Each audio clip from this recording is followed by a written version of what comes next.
Hey everyone, welcome to Worship Artistry. I am Jason. And I'm Nick. Nick, I have a question for you. Yeah. Do you consider yourself a professional musician? No, not even close. Do you consider yourself someone who should be able to play as well as a professional musician? I think that I should be able to. Like, what do you mean, I guess? So for example, I was at a concert this week. Okay. And saw the War on Drugs in the National. Oh, nice. Great show. It was great, yeah. Just like hit my old guy soul. Like it was just stuff I've been listening to for a long time.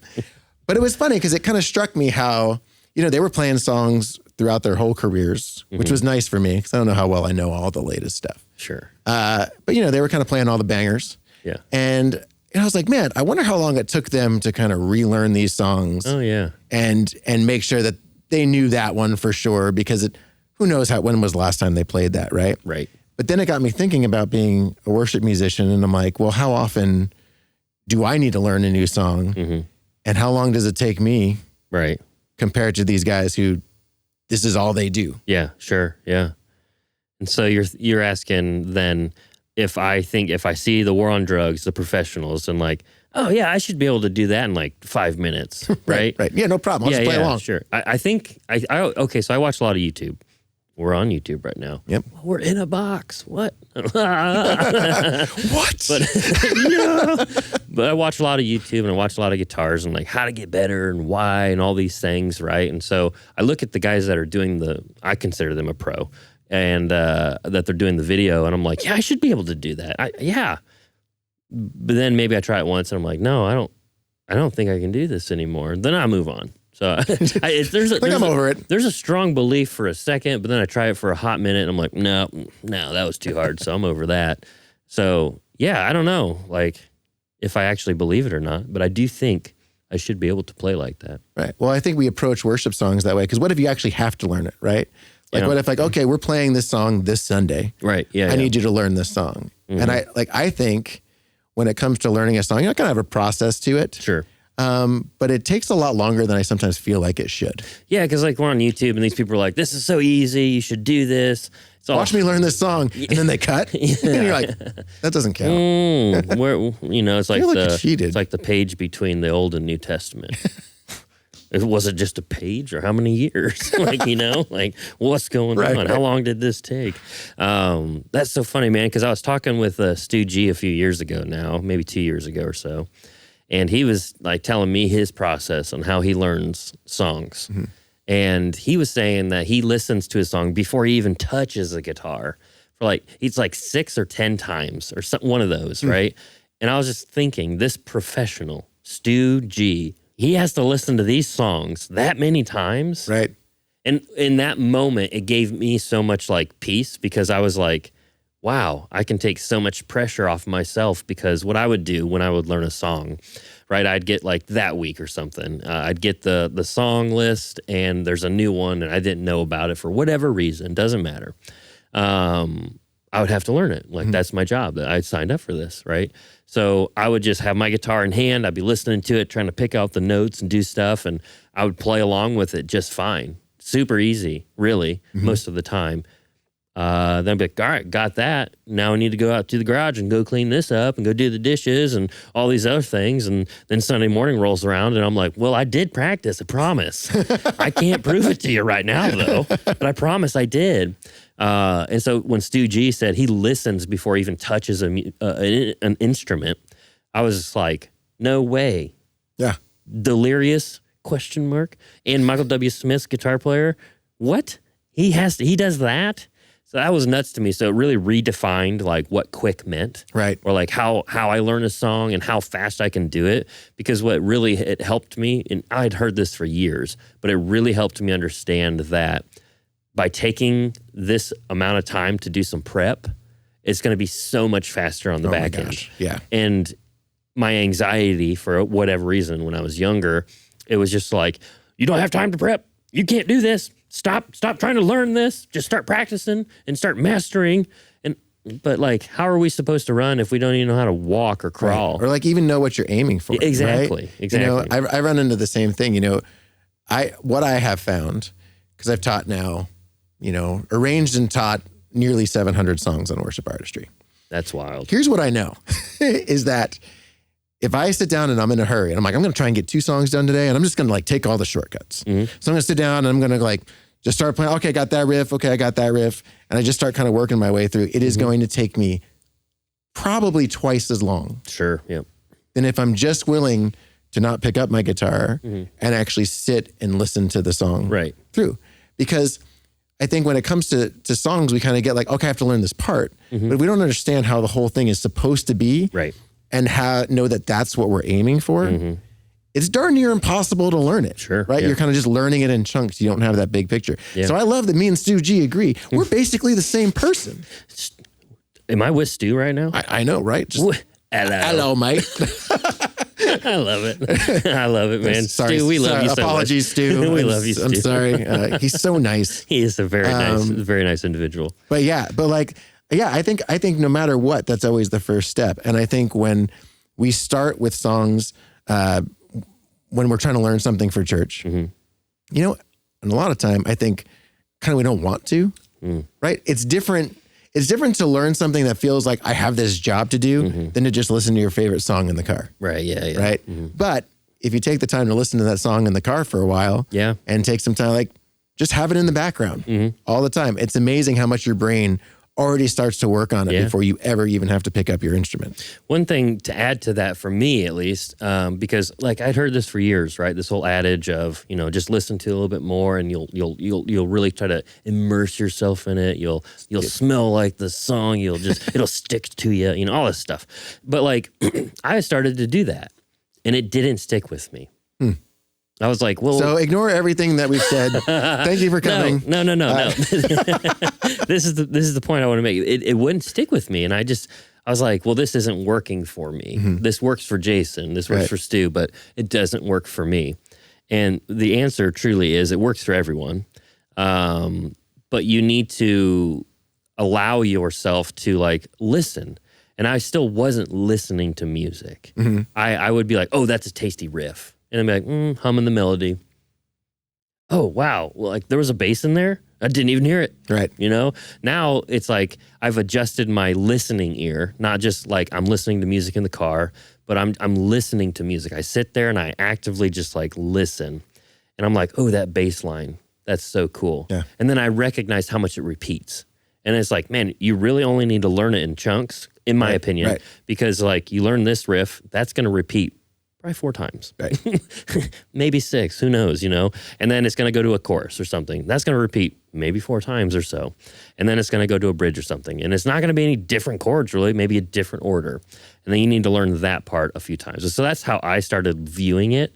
But it helped me then view it as a whole, just to kind of recap what we said. Learn the song is listening. Right. You really got to listen to it, understand the parts of it as a whole, not just the part that you need to know. I think is what we're getting at, right? And for me, it really came alive because I was like, I can understand that these sections are just being repeated throughout the song. There's really not much change, really. Right. Even though it sounds a little different. From the verse to the chorus, to the chorus to the bridge, and then the ending. There's changes, there's movements maybe. Yeah, that's a good way to think about it. But it's not anything new. And so the repetition really then was like, oh my goodness. So that's how I have to then practice. And so it was like this light bulb moment for me, right? So moving into the practice realm of things, when Stu was telling me this story, he listened 6 to 10 times, right? And then he's practicing along with it. He didn't tell me how many times it takes, but 2 times. Probably. But he did say, I remember when he first started doing that, it took much longer. And then it's practice. He got good at repeating the learning process. And so now it's like I can listen to it 6, 10 times, really understand that the chord progression is probably this. It's going to be this over there, and here's the parts I need to do. It's in this key. We're going to do, it's probably in a pentatonic this or whatever he was saying, right? And so you understand these things as you move forward, and now it takes them no time at all after the learning process to practice it then. And that's kind of not where I'm at. But I can see myself getting there. Yeah. If that makes sense. Yeah, for sure. Because for the longest time, it was just frustration, and that was the only like thing I could see. Well, I would bet Yeah. that you were rushing. More than likely. Yeah. You know, like if you think about learning something, right? This is kind of why I think about the whole, you know, oh, this person's a professional. You know, Tiger Woods has been playing golf his whole life. Right. Why can't I hit the ball like Tiger Woods when I go out 3 times a year with my buddies?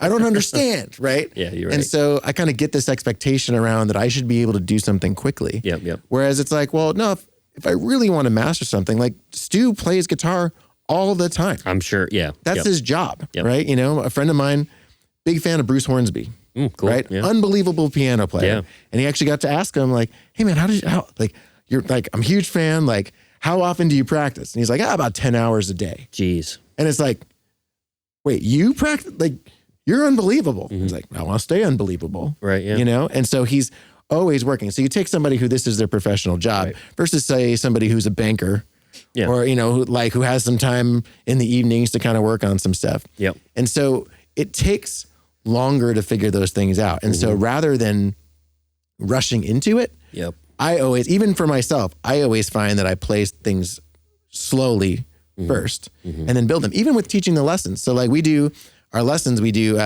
practice loops of each section. So I have to play along with a metronome at different speeds. Right. All right. And when I first was doing it, I was like, I'll just play it fast and then I'll slow it down. Does not work near as well as being like, all right, just go slow. Yeah. Right. Like you're going to slow down in post. Right. Got it. Okay. Yeah. So it's like, so I have to play it slowly. Then I have to play it medium speed and then I play it quickly. Yeah. And I used to start fast. Sure. Right. Whereas going, well, because I'm like, I already know it. Yep.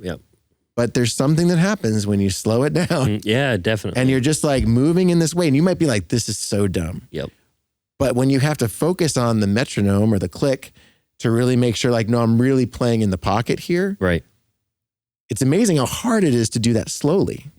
Like we kind of just get like, oh, I'll just do it fast. And it's like, definitely. Here's what I know is that if I do it slowly and then I speed it up, all of a sudden doing it quickly is way easier and way more in the pocket than if I'm just like, oh, I know this riff and I'll play it along. And like the metronome's almost like the background. You know, it's like, I was just kind of sitting in the background. Yeah. You know, like I think anytime you approach any part, whether it is, you know, you might go like, Jason, I don't have time for this. But I promise you, if you just take something slowly and don't try to rush through it and then slowly build it up or quickly build it up. Like if it's an easy riff, not a big deal to go, right?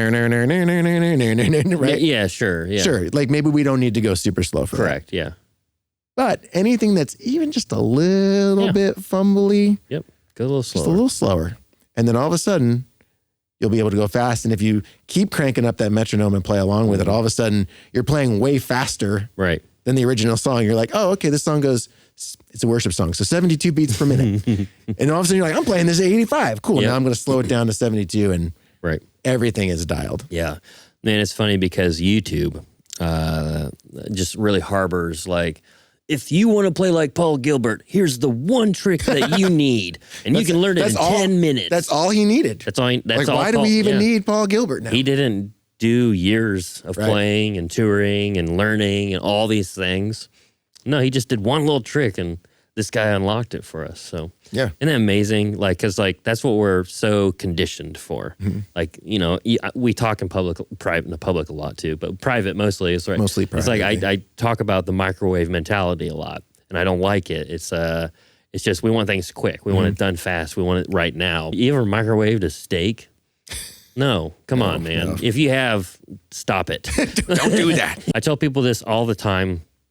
And it blows me away when they tell me that they don't have the patience to do this because I didn't either. That's what I thought, you know, and that's why I'm blown away by it because what this whole process has taught me, if not to be a better musician, it's taught me patience. You got to have your patience when learning and in the practicing because if you're not, it turns into anxiety. Right. And it's like, I gotta hurry. Why can't I do this? This is so beneath me, or I'm so much better than this. Why is it taking forever? Well, because you're trying to have the mastering mindset of practicing already after learning, or even before learning, you're trying to master the song, right? And that's the next thing we want to talk about is how then, what does the mastering process look like actually? Because a lot of us are trying to do it first, I think, and then just, all right, cool. Well, I think we have a really bad idea of what it means to master something. I think so too. I think it's false. Yep. It's a lie. And I think a lot of, I think YouTube kind of does that, right? We see these people who are amazing and then they do it in 5 minutes and we're like, why can't I do that? Yeah, but man, did they see the 50 takes it took? Right. Well, I can promise you I've probably said this sentence 17 times and Nick just made it work. Jason, that's probably what's happening. I don't want to do this one more time. So there's that. I think YouTube kind of plays into that, kind of what we expect. Yeah. But I also think a lot of church musicians don't get to feel what it really means to master a song. What do you mean by that? So when I was touring, I was in a band. You've never heard of us. That was the name of the band. I was going to say, that's a crazy name. Yeah. All right, thank you. You've never heard of us. But when we were touring and that kind of thing, we were really good at playing those songs. Sure, yeah. They were automatic. You could just go, okay, and then at this point, Jason's just going to solo for like 2 minutes over this end thing, and we're just going to go, and we're going to build, and we're just going to vibe, and it was like, great, we nailed it. You know why?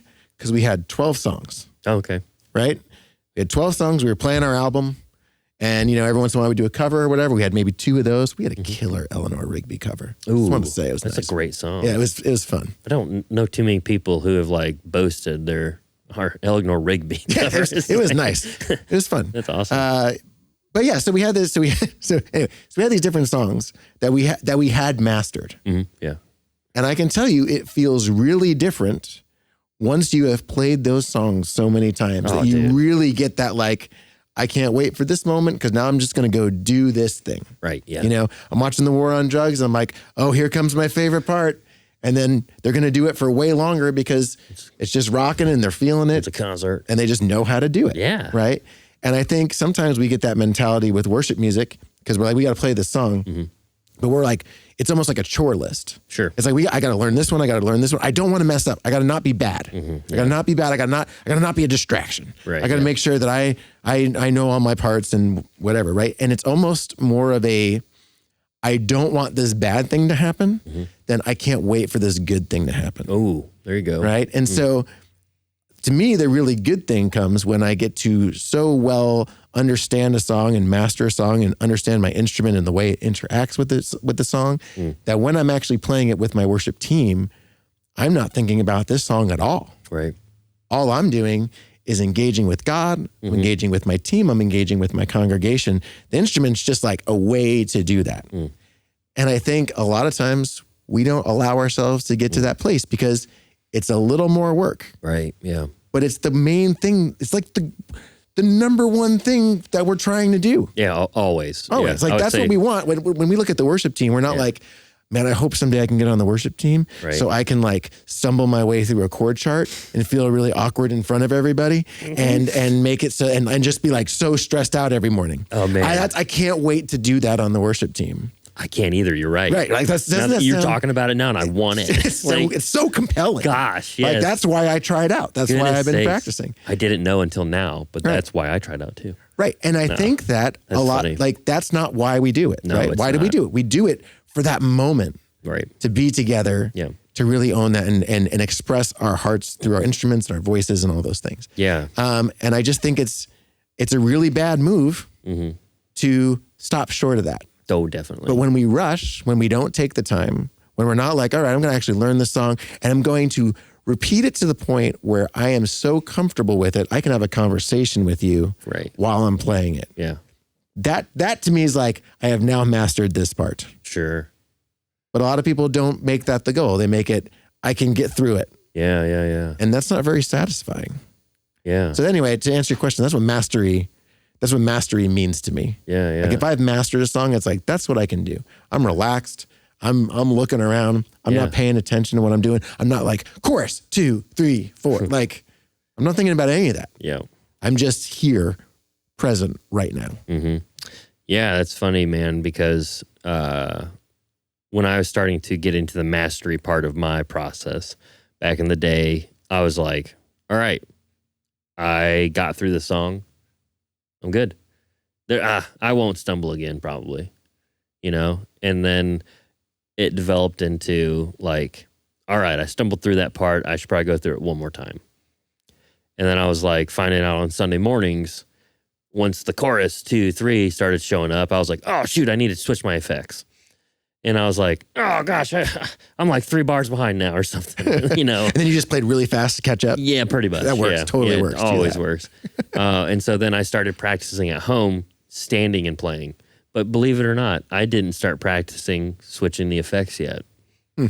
Why not, man? Right. Because I should have known from that instance, you got to practice the effects too. So eventually I started stepping on pedals, not just standing up and playing guitar. Because it started out with me sitting, and then I was like, well, I don't do this. Right. I don't ever. Right. So I'll stand.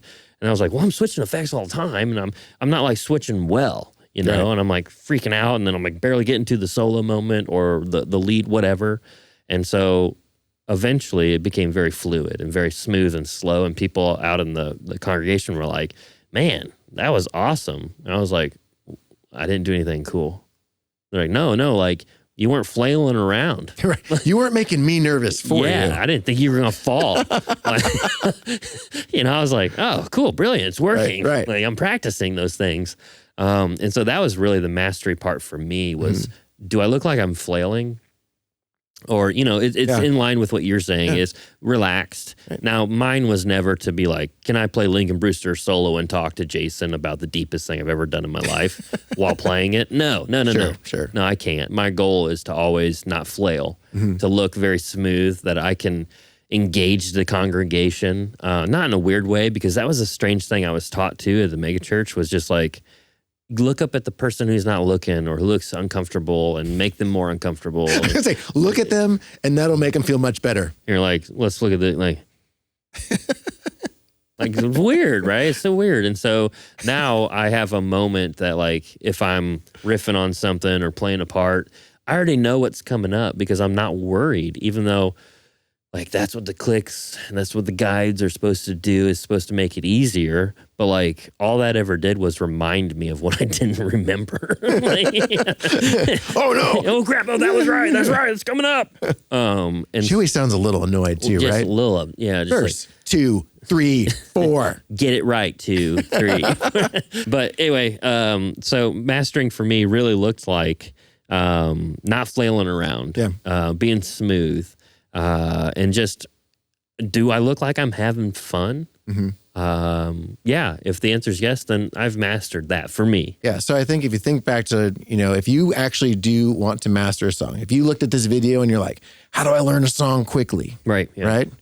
Comes down to listen to it a lot before you ever try and play it. Correct. Actually learn it, you know, kind of take your time, start slow, build up speed, and then just repeat it until it's just in your bones. Right. Not just you can get through it. Yep. But it's in your bones, because what that allows you to do is actually master it so much that you're engaging with everything else, all the real reason why we're leading worship. Yeah. Because the actual just try, like, nobody comes, I don't think so. I don't think a lot of people come out of a worship set and go like, dude, did you hear the way that I hit that opening riff? Oh my gosh. Right, yeah. I don't, nobody ever says that to me, and I don't ever feel that way. Sure. You know? It's always like, that was good. Yeah. And you know when people most say that to me is when like we had a good worship set where we were just really engaged. Yeah. Then somebody comes up and goes, I just loved worship today. Sure. You know? And then they always say, I mean, I love it all the time. But sometimes like, but today there's a little extra on it, you know? And you're like, what did I do wrong last week? Yeah, right. What are you But saying? I know exactly what they're talking about because I can feel the difference. Yeah, exactly. Right? So, you know, our hope for you is that you're able to learn songs in a way that is enjoyable to you, that you can really master it. And if you're trying to do that, yes, you know, worshipartistry.com has almost 700 songs right now. That's a great way to do all of this. Yes. Seriously. I actually spend all the time doing the arranging. Yeah. So you don't have to do that. Exactly. And then so there's practice loops, there's sheet music, there's all the things that you need for keyboard, drums, bass, guitar, vocals. Because like, what's more annoying than like going and scouring YouTube truly, and then like, oh shoot, I only need to have this little section. Like, I got to keep going back, and right, I got to keep watching this thing. See this, or this guy said this, but then this guy said this, and they did the total opposite thing. It's like, no, just they're playing in the two us. different parts of the neck. Just trust us. We've done all the work. It's going to be good. You can go back, loop it. You can go do acoustic, electric, bass. If you want to get into vocals, you want to get into drums. Dude, I use the BGVs all the time. Right? Yeah. Because I can't hear harmony save my life. Dude, what was funny is the other day I was going through our YouTube channel, and I I was like, oh my gosh, I forgot, because I was watching the fast car video you and Christina did. And you used the background vocals to learn how to do that in there. And so I went on our website the other day and I was like, no way. And it just unlocked for me. Right. And I was like, that's how I do a background? No way. Right. And I was so mad at myself because like it took me like 5 minutes on Worship Artistry's website. Literally, I'm not kidding. And then I was like, I understand them now.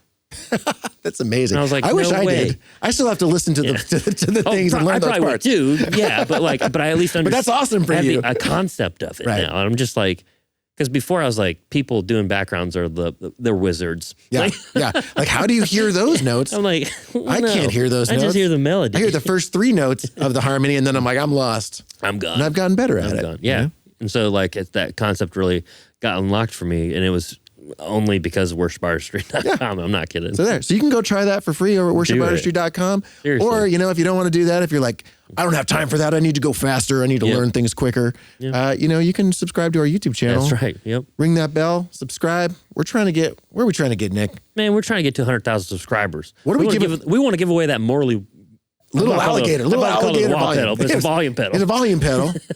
When we get 100,000, we're going to do that. So pass this around. It's going to be so cool if you get it. Yeah, absolutely. And we'll see you in the next one. We'll see you guys later.